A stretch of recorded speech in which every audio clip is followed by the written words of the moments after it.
Left-hander Jimmy Key had been a reliever in '84, but was shifted into the rotation in what proved to be a key move. The '85, we had to make a strong effort to get him in the rotation. Everybody could see that he should be a starter, and his control was great. Al Widmar gave him a sinker. I don't remember Jimmy with a sinker when he first came up in '84, but boy, when that '85 season started, that sinker was devastating to the opposition. He threw strikes, he threw a lot of ground balls, and he was a gutty kid, and you talk about maturity. He did it all in 1 year. What Key did was post a 14-6 record and the third best ERA in the league. And despite being just 24, he showed himself to be a cool and collected pitcher in critical games.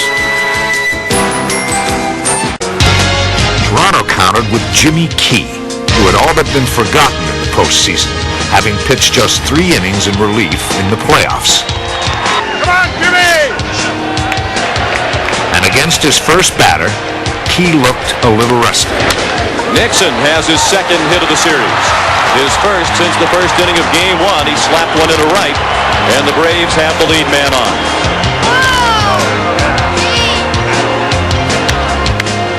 Not a great start. With the Braves having already stolen 9 bases in the series, Jimmy's key mission was to keep Nixon honest. That was one of the important things that for me to do, was to keep them from stealing bases. They've been stealing a lot of bases in the series, and I usually have good success in keeping people from stealing bases, so it was utmost in my mind to keep him close and not let him steal a base. Good move. Out at first is Otis Nixon.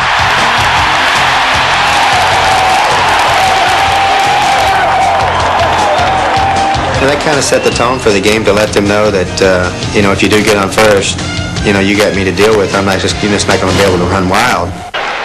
Jimmy Key.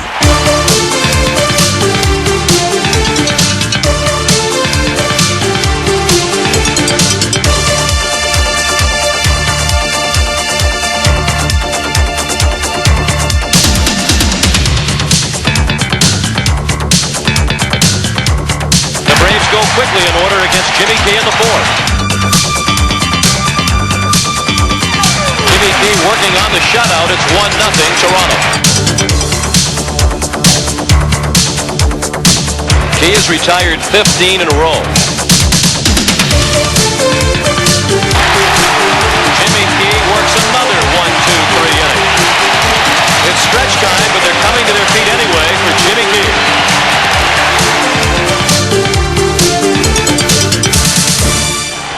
And knocked Key out of the game.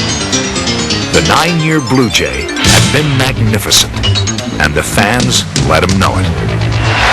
This will mark the end of the outing for Jimmy Key. The call has already been sent out for Dwayne Ward. Key, a longtime Blue Jay and one of their most popular players, and already they're on their feet for Jimmy Key as he gets ready to depart.